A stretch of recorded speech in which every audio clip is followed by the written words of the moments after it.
once Ukraine feels secure, it can start focusing its attention on the future of its own country, building its democracy and making it economically more prosperous without having to worry about the security issues that confronted at its doorstep. That's what happened to other countries in Central and Eastern Europe when they became NATO members. It is what would happen to Ukraine. So, Ambassador, what will it take for Ukraine to become part of NATO? And what do you make of President Zelensky's readout of his call with President Biden, this idea that they are coordinating their message in advance of the NATO summit?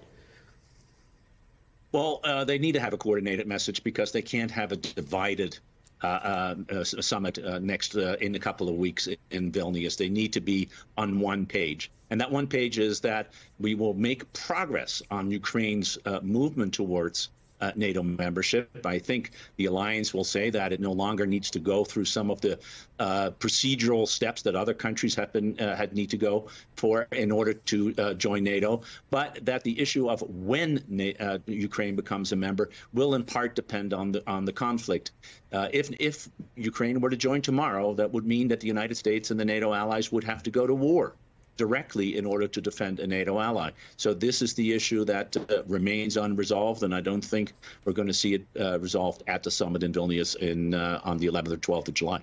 And Max, to speak of the diplomacy that is ongoing, we just learned President Biden held a call with Prime Minister Justin Trudeau of Canada, again affirming their joint support for Ukraine. Max, as we try to figure out what Putin does next, the big question, there are concerns he could become more erratic if he feels that he has been backed into a corner. Your sense of how vulnerable Putin is now?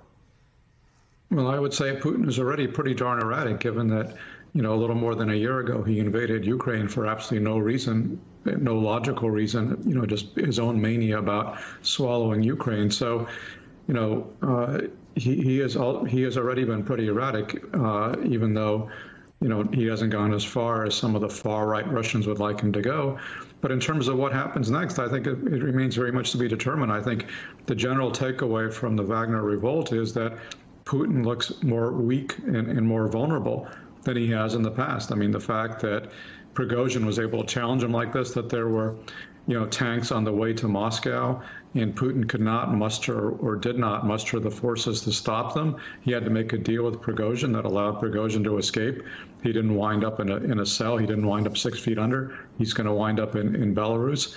It remains to be seen what the future of the Wagner Group is going to be. But clearly, there is a sense that this political system that Putin has created and presided over for 20 years is less stable and more brittle than it appears. And, I think what we'll be watching for in the next few weeks is Putin going to do something to reassert his control? And all I can say is if I were Prigozhin, I would stay away from open windows. You are one of many people who has proffered that warning. Ambassador, I want to play sound from former CIA director, retired General David Petraeus. Take a listen. Is this the beginning of the end of Putin? We don't know. Whoever follows him, if that is the case, will he be even more dictatorial, which is what we feared might be the case if Prigozhin may have been successful? Could there actually be a pragmatic leader who steps in and realizes what a catastrophic error this whole Ukraine endeavor has been and realize that they need to somehow get a more rational approach to Europe and to the West? Ambassador, a lot of ifs embedded in that analysis. Understanding that, talk to me about the moment of instability, potential instability, and what that means worldwide.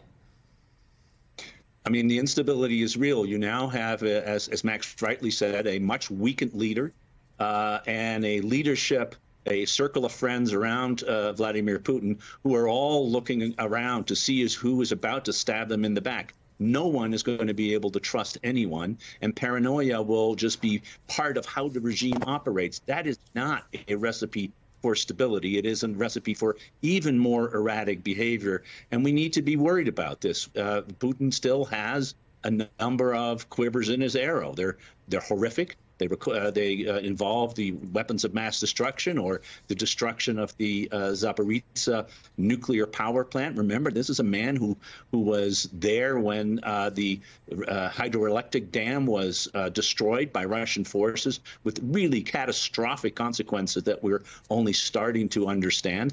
He's willing to do more of that. So we need to be very clear that there will be truly serious consequences if he escalates this conflict, that we would intervene militarily.